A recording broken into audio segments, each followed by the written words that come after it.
Thanksgiving morning started the way it always did for me. I drove across town with a warm, sweet potato casserole on the passenger seat, a pie box balanced on the floor, and my hands still smelling faintly like cinnamon. The radio was low. The sky was that flat gray you get in late November, where everything feels quiet even before the day begins. I pulled up to the same house I'd been walking into since I was 8. I rang the bell because my hands were full. The door opened just enough for me to see my stepdad's face and the bright foyer light behind him. He didn't smile. He didn't even pretend to. He said, very evenly, like he was reading from a line he'd practiced, "You're not invited." I stood there and just looked at him. I didn't argue. I didn't raise my voice. I felt my throat tighten, but I kept my face still, like my body was trying to protect me by going quiet. Behind him, I could hear forks clinking and people laughing. Too many people for it to be a normal year. And then I noticed something else, just past his shoulder, sitting on the entry table. A leather briefcase, not ours, not something you leave out for guests. I remember thinking, why would anyone bring that here? My stepdad's jaw tensed, and he added louder this time so the room could hear him. Family is family. Blood comes first. I nodded once, like I understood. But I didn't, and I didn't know yet that the person who owned that briefcase had come for a reason that had nothing to do with dinner. I stood on the porch with my casserole getting cold, the door half shut in my face, and I waited, because for the first time in my life I could feel something moving under the surface that nobody in that house could control, and I still didn't know what it was. My name is Claire Bennett. I'm 33 now, and I live outside Columbus, Ohio. The Bennetts adopted me when I was 8 years old, after my parents died in a highway accident. There wasn't some dramatic custody fight. There wasn't money. There wasn't anything that made me worth it, at least not in the way people sometimes whisper about. There was just me, a garbage bag of clothes, and a stuffed rabbit I'd had since preschool. Drew and Marilyn Bennett signed the papers. On paper, I became their daughter. In real life, I became the extra chair. Their biological daughter, Paige, was 2 years older than me, and everything in that house seemed to orbit around her without anyone having to say it out loud. It showed up in small things first. The way family friends would say, "Paige has Drew's smile," and then look at me like they'd forgotten I was standing there. The way Marilyn would introduce me as our adopted one, like it was a category. And Drew had a phrase he used whenever there was a choice to be made. Blood is blood. He didn't say it angrily. That was part of what made it stick. It was casual, certain, like a law of nature. By high school, it wasn't subtle anymore. Paige got a car when she turned 16, a new one with leather seats. When I turned 16, Drew handed me a bus pass and said, "It'll make you independent." Paige wanted to go to a private college out of state. Marilyn cried happy tears and started collecting brochures. When I got accepted into Ohio State for accounting, Drew said, "That's practical. Don't get ahead of yourself." So I kept my head down and did what practical people do. I worked, I took scholarships, I took extra shifts. I graduated, got my CPA, and ended up at the one place Drew always acted like I should be grateful to even step into, Bennett Manufacturing. It wasn't a flashy business. It made industrial components, quiet, steady work that only matters when it stops working. Drew loved telling people it was a family company, like that phrase alone made him a good man. The truth was, the company had been built by Drew's mother, Evelyn Bennett, decades earlier. She was the one who'd started it. She was the one who knew every number, every contract, every weak spot. Drew mostly knew how to take credit and how to talk loudly in meetings. I didn't come in with a big title. I worked my way up. And over time, I became the person who kept the place steady. Reports, audits, debt schedules, the things nobody claps for. Paige, meanwhile, floated through branding and community outreach, jobs that looked nice on paper and stayed vague in practice. She'd show up late, leave early, and still somehow end up praised at family dinners like she'd personally carried the whole company on her back. I learned to live with that. I learned to stay calm. I learned that if I reacted, it became a story about my attitude instead of their behavior. And that's what made Thanksgiving feel so strange as soon as I turned onto their street. The driveway was already packed, cars I didn't recognize. Relatives who usually arrived at 4 o'clock were there before noon. I parked at the curb with my pie box and casserole, took one slow breath, and looked toward the front door. That's when I saw a black Mercedes pulling in behind me, moving carefully like the driver didn't want to draw attention. And for reasons I couldn't explain yet, my stomach dropped as if my body recognized something my mind hadn't caught up to. I shut off the engine. Then I sat there for a moment longer than I needed to, and then I picked up the food, stepped out into the cold, and walked toward the house. I walked up the steps like I always had, careful not to spill anything, careful not to take up too much space. The front door opened before I knocked. Marilyn stood there with a dish towel in her hands. She didn't look surprised to see me. She just looked braced. "You're early," she said. "It's the same time every year," I replied. She turned away without responding, leaving the door open behind her. I took that as permission and stepped inside. The house smelled like roasted turkey and butter and something sweet I couldn't place. Cinnamon, maybe, or nutmeg. It should have felt familiar. Instead, it felt staged, like a set someone had built to look like a home. The living room was already full. Too full. Aunts, uncles, cousins I only saw once a year. Everyone talking just a little too loudly, like they were trying to cover something with noise. And then I saw him, Mark Ellis, Evelyn Bennett's attorney. He'd handled the company's legal work for as long as I'd been there, but I'd never seen him at a holiday. He was standing near the window, coat still on, leather briefcase set carefully at his feet. That was the same briefcase I'd noticed from the porch. He caught my eye and gave me a small nod. Not friendly, not cold, just acknowledging that I existed. That alone felt unusual. Paige appeared beside me, already dressed like she was going somewhere nicer than a family dinner. She looked at the dishes in my hands and smiled the way she always did. Tight, polite, sharp around the edges. "We ordered catering this year," she said. "Didn't Mom tell you?" "No," I said. I set the casserole down anyway, placing it gently on the counter, like it still mattered. "Well," she added, lowering her voice, "family's sitting in the dining room. I think they're setting something up in there." I looked past her toward the long table. The good plates were out, the ones that only came out when appearances mattered. "I've always sat there," I said. Paige shrugged. "Things change." That phrase landed heavier than she intended, or maybe exactly as intended. I spent the next hour moving through rooms without really being in them. Every time I offered to help, Marilyn redirected me. Every conversation I joined faded out after a sentence or two, like I'd turned down the volume just by standing there. At one point, I noticed Mark Ellis speaking quietly with Drew near the hallway. Drew's shoulders were tight. His hands kept clenching and unclenching like he was rehearsing an argument. That was when I realized something wasn't just off. It was coordinated. I slipped into the den and checked my phone. No messages, no missed calls. But there was an email notification sitting unopened in my inbox from earlier that week. Paige's name was on it. I hadn't opened it because I already knew what it was. I'd seen it come in by mistake. One of those replies that wasn't meant for you but ends up in your inbox anyway. It was short, careless. She's starting to question the numbers. After Thanksgiving, we should move forward. I locked my phone and put it face down on the side table. I already knew what move forward meant. I'd seen the paperwork waiting on Drew's desk 2 days earlier. The resignation letter that wasn't really optional, the clause that shifted responsibility in all the wrong directions. I hadn't signed anything. I'd also gotten a call that morning at 6:30. Mark Ellis's voice had been unusually tight. "Claire," he'd said, "do not sign anything today, not a single page, and no matter what they say, be in that house at 2 o'clock. "Why?" I'd asked. There'd been a pause on the line, just long enough to feel deliberate. "Because Evelyn insisted." Back in the present, Drew's voice carried from the front of the house. "Everyone, let's start moving toward the dining room." People stood, chairs scraped. The sound filled the space like a signal. I followed with the rest of them until Drew stepped sideways into the entryway and held out his arm, not touching me, just blocking the path. "This part's for family," he said, clearly, calmly, loud enough for the room to hear. The house went quiet. 30 people. No one spoke. I looked at his arm, then at his face. "So you're doing this," I said. "Blood is blood," he replied. "You were always temporary." Behind him, Paige stepped forward and held out a thin envelope. "Your severance," she said. 2 weeks. Dad was generous. I didn't take it. I didn't raise my voice. I just stood there, holding my empty hands steady, while the silence stretched long enough to feel uncomfortable. That was when Mark Ellis cleared his throat. "I'm afraid," he said evenly, "that Ms. Bennett needs to remain." Every head turned. He stepped forward, briefcase in hand, and placed it carefully on the dining table. "This gathering," he continued, "now includes official business." Drew opened his mouth to argue. Mark didn't let him.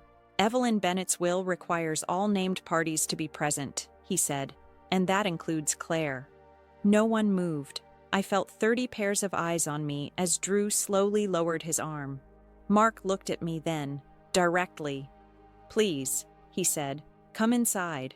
I did, and as the door closed behind me, the house felt very different than it had an hour earlier. Quiet, waiting, and finally, unable to push me back out. The dining room felt smaller than it used to. Not physically, just emotionally. The table was set for a celebration, but no one was celebrating. Plates sat untouched. Wine glasses were half poured and forgotten. Everyone took their seats slowly, like they were afraid of choosing the wrong one. I sat near the end of the table, where I always had. Drew and Marilyn took their usual spots at the head. Paige slid in beside them, smoothing her dress, trying to look unbothered. She wasn't succeeding. Her knee bounced under the table, just enough for me to notice. Mark Ellis didn't sit. He placed the briefcase on the table, opened it, and removed a slim folder and his phone. He set the phone down, face up, tapped the screen, and placed it where everyone could see. "I'll be recording this," he said, "per Evelyn Bennett's instructions." Marilyn inhaled sharply. "That won't be necessary." "It is," Mark replied, calm, neutral, final. He opened the folder and adjusted his glasses. "Before I read the will," he said, "I need to confirm that all listed individuals are present." He read names. One by one, people responded quietly. When he reached mine, he didn't hesitate. "Claire Bennett." "I'm here," I said. Drew leaned forward. "For the record," he said, "that's no longer accurate." Mark looked at him, just looked. "You can't undo an adoption retroactively," he said. "Legally, Claire remains your daughter." A ripple moved through the room, subtle but real. A few people glanced at each other. Someone across the table shifted in their chair. Mark continued. "Evelyn updated her will 6 months before her passing. She was very specific about timing, witnesses, and documentation." Paige laughed softly. Grandma always liked being dramatic. Mark didn't respond to that. He reached into the briefcase and pulled out another folder. "Before we discuss distributions," he said, "Evelyn asked that certain facts be placed on record." Drew sighed, impatient. "Can we just get on with it?" "This will explain why we can't," Mark replied. He turned to Paige. "Bennett Manufacturing was founded in 1968 by Evelyn Bennett using her personal inheritance," he read. "At no point did she transfer ownership to her son." The room went still. Drew blinked. "That's not correct. You've been CEO," Mark said. "Not owner." "That's ridiculous," Marilyn said. "He runs the company." "Runs," Mark agreed. "Does not own." Paige straightened. "So who does?" Mark didn't answer right away. He set the folder down carefully. "Before that," he said, "we need to address recent activity." I felt my hands go cold under the table. "The attempted public offering," Mark continued. "The altered financial statements. The forged signatures." Drew stood up so fast his chair scraped loudly against the floor. "That's an accusation." "It's documentation," Mark replied, lifting a thin stack of papers, including digital timestamps and email records. Paige's phone slipped from her hand and hit the floor. No one picked it up. "Evelyn hired a private investigator 2 years before her death," Mark said. "Primarily to monitor the company." Marilyn's voice cracked. "She wouldn't do that to her own son." "She did," Mark said. "And she did it thoroughly." He paused, then added, "She was especially concerned about plans to assign liability to a single individual." I didn't move. I didn't need to. Mark turned slightly toward me. "Claire, Evelyn asked me to tell you that she noticed who stayed late when things went wrong." Paige laughed again, louder this time. "This is insane." Mark reached into the briefcase and pulled out a tablet. "She also left video messages," he said. "She wanted her intent to be clear." Drew shook his head. "We're not watching that." Mark tapped the screen anyway. Evelyn's face appeared. Older, sharp-eyed, familiar. "If you're seeing this," she said, "then you've already tried to deny what's coming." The room froze. "I know about the forged documents," Evelyn continued. "I know about the plan to remove Claire after Thanksgiving. I know about the money moved into Paige's LLC." Paige let out a sound that wasn't quite a sob. Evelyn looked directly into the camera. "I also know who saved my company when it should have failed." Mark paused the video. "We can continue," he said evenly, "or I can begin reading the will." Drew lowered himself back into his chair, his face pale. "Read it," he said. "Let's just read it." Mark nodded. And as he lifted the first page, I realized something quietly, steadily, without any rush of emotion. This wasn't about revenge. It was about order, and order was finally arriving. Mark cleared his throat. The paper rustled, and the room waited. Mark adjusted the pages, but before he read further, he stopped. "There's one more clarification Evelyn required before distributions," he said. "She wanted the sequence clear." He looked around the table, then down at his notes. "She asked that the facts be established first, then the process, then the outcome." That was Evelyn. Order mattered to her. Mark continued. "Over the last 18 months, Claire documented irregularities in the company's financials. She didn't confront anyone emotionally. She didn't accuse. She preserved records." Drew scoffed. "She's an accountant. That's her job." "Yes," Mark said, "and she did it properly." He slid a folder across the table, not to me, but to Drew. "Those are internal logs," he said. "Access records, signature verification reports, and copies of communications that were forwarded to Evelyn directly." Drew didn't open it. Mark went on.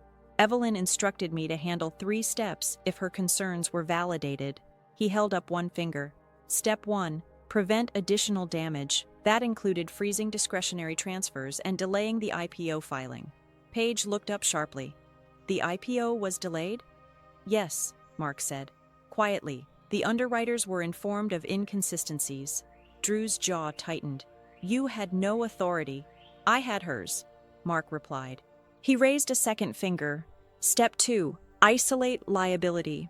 The room was silent now. Even the distant kitchen noise had stopped. She specifically instructed that Claire not be placed in a position where she could be blamed for actions she didn't authorize, Mark said. That included advising her not to sign any documents presented this week. I stayed still. I remembered that phone call again. The exact wording, "Do not sign anything." Mark raised a third finger. "Step 3, transition control in a way that protects employees, vendors, and clients." Marilyn stood up. "This is absurd. You're acting like this was all planned." "It was," Mark said gently, "for 2 years." He turned another page. "Evelyn also required that I notify certain parties if specific conditions were met." Paige's voice came out thin. "What parties?"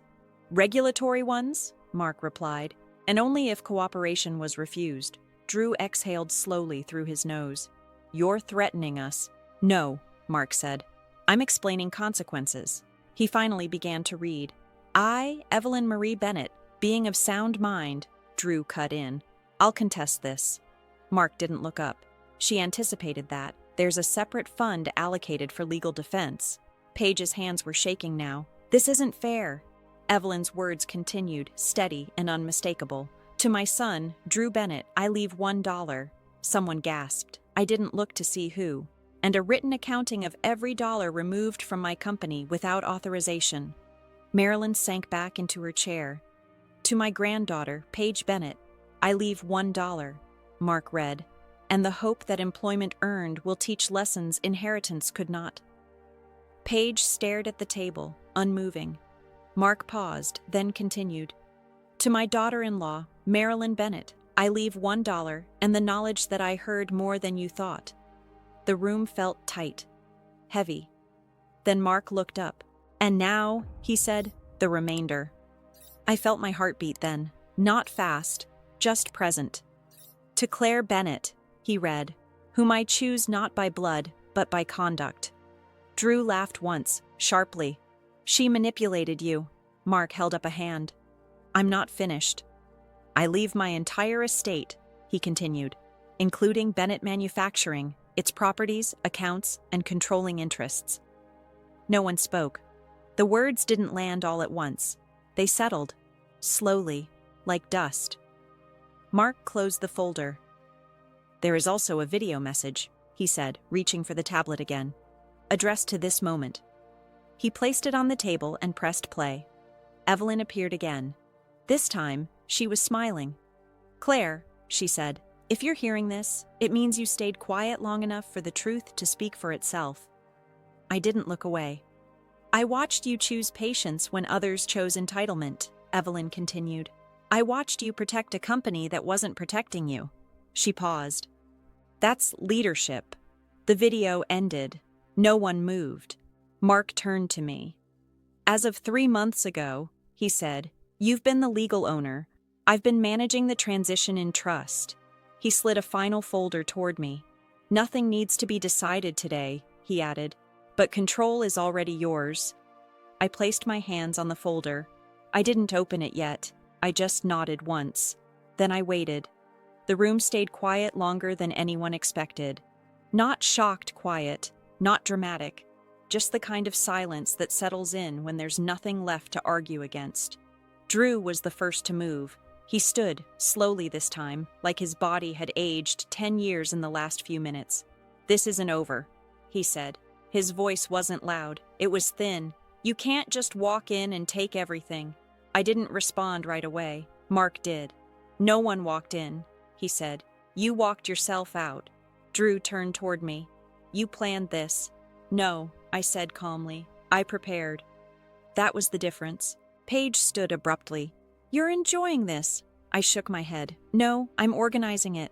She looked confused by that. Angry, but confused. I opened the folder Mark had given me, not to read it, just to acknowledge it was real. Then I closed it again. I'm not here to punish anyone, I said. I'm here to stabilize the company. Marilyn laughed sharply. After humiliating us? You did that yourselves, I replied. I just didn't interrupt. Mark stepped slightly to the side, giving me the floor without making a show of it. I spoke evenly, like I would in a board meeting. Here's how this will work, I said. First, operations continue without disruption. No layoffs, no panic. Drew scoffed. You think you can run it? I already have, I said. For years. I turned to Paige. Your role ends today. There was never a formal contract. Her mouth opened, then closed. I need that income. You needed to do the work, I said. Those are different things. I turned back to Drew. You'll have a 30-day transition period, I continued. After that, your access ends. He stared at me. You're firing me? I'm reassigning you, I said. Consulting, 1 year, half your current compensation. You can help transfer client relationships and institutional knowledge. His hands trembled slightly. Why would you offer that? I paused before answering. Because I'm not interested in revenge, I said. I'm interested in continuity. He looked at the paper Mark placed in front of him, then up at me. And if I refuse? Mark answered this time. Then the documentation proceeds to the next step. Drew sat down. Paige sank into her chair, staring at nothing. Marilyn whispered, Where are we supposed to go? The house is company property, I said. You'll have 90 days. Her face crumpled. You're cruel. No, I replied. I'm consistent.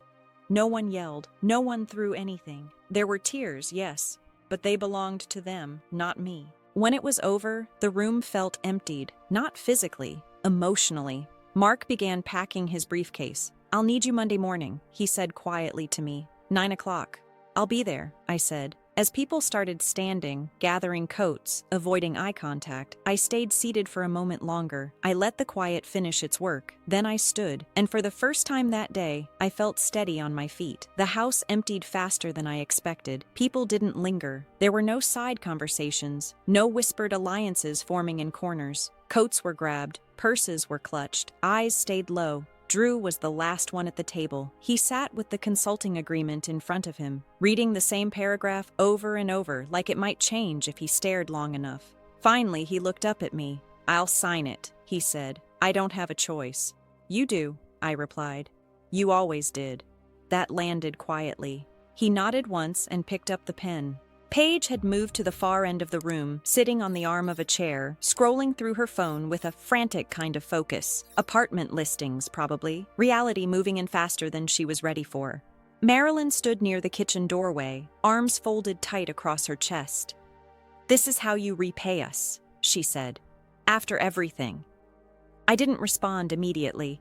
I gathered my things, slowly, methodically, like the meeting was already over. When I finally looked at her, I said, This isn't repayment. This is separation. She didn't have an answer for that. Mark closed his briefcase and gave me a small nod. I'll handle the filings. The board will be notified this evening. Thank you, I said. He paused. Evelyn would be proud of how you handled this. I let that sit without responding. By the time I stepped outside, the sky had darkened. The porch light was on. My casserole dish was still on the counter inside, untouched. I didn't go back for it. I drove home in silence, windows cracked, cold air keeping me alert. When I got there, I kicked off my shoes, set my phone on the table, and didn't look at it. That night, I made tea and sat on the couch, letting the quiet settle into its proper place. On Monday morning, the office felt different. Not dramatic, just cleaner. Credit cards were frozen, access permissions updated, notifications sent, nothing flashy, just systems doing what they were supposed to do once the right person was in place. Drew showed up on time. He worked. He didn't argue. Paige cleared her desk with security present. No scene, just red eyes and quick movements. By the end of the week, the numbers told the story better than any speech could. Stability returned, clients stayed, employees exhaled. 6 months later, the company was stronger than it had ever been. Not because anything miraculous happened, because the chaos had stopped. I replaced the executive photo wall with something simpler, photos of teams, projects, people actually doing the work. It felt right. The foundation Evelyn had set up in my name started quietly. No press, no announcements, just checks sent where they were needed. And every Thanksgiving after that, I did something different. I stayed home, I cooked, I set the table exactly how I wanted it, and I invited people who didn't need proof that I belonged. 2 years have passed since that Thanksgiving. This morning, I unlocked the office early, like I usually do. The building was quiet, the kind of quiet that feels earned. I made tea in the small kitchen down the hall, wiped down the counter when I was done, and opened the blinds in Evelyn's old office. My office now. On the desk sits a single framed photo. It's an old one. Me at 8 years old, standing in a driveway with a garbage bag at my feet and a stuffed rabbit tucked under my arm. Evelyn had written on the back, "She showed up." I keep it there to remind myself what matters. Drew's consulting contract ends next month. He's been professional, careful. We speak when necessary. We don't revisit the past. That relationship ended the day he tried to make me responsible for something I didn't do. Paige sent a card on my birthday this year, just a few lines, no excuses, no requests. I didn't respond, but I noticed she'd been promoted at her job. Earned, from what I hear. That's enough for now. Marilyn never reached out. I'm told she still explains the situation in a way that protects her version of events. That's her choice. I don't correct it anymore. The truth doesn't need me to carry it. The foundation Evelyn set up has helped more kids than I ever expected. Foster placements, tuition assistance, quiet support where it's needed. Sometimes I get drawings in the mail, sometimes just a note with a first name signed at the bottom. I keep those in a drawer. Every Thanksgiving now, I host dinner at my place. Not a big one, just people who show up because they want to, colleagues, friends, a few kids from the foundation who don't have somewhere else to go. We don't make speeches, we just eat. Last year, one of the kids said he was grateful for being picked. I understood exactly what he meant. Here's what I've learned. Family isn't about blood, it's about consistency, about who protects you when there's nothing to gain, about who tells the truth when silence would be easier. Recently, someone at work pulled me aside and asked how to handle a situation with a relative who kept crossing lines because we're family. I told them what Evelyn taught me. Boundaries aren't punishments, they're clarity, and clarity brings peace. If this story felt familiar to you, you're not alone. Before you go, take a moment to like and subscribe. It helps these stories reach the people who need them. Let me know in the comments which city you're watching from and what time it is where you are right now. I read more of them than you might think. 2 other stories will be playing next. One's about quiet courage and choosing yourself without burning the world down. Thank you for sitting with me.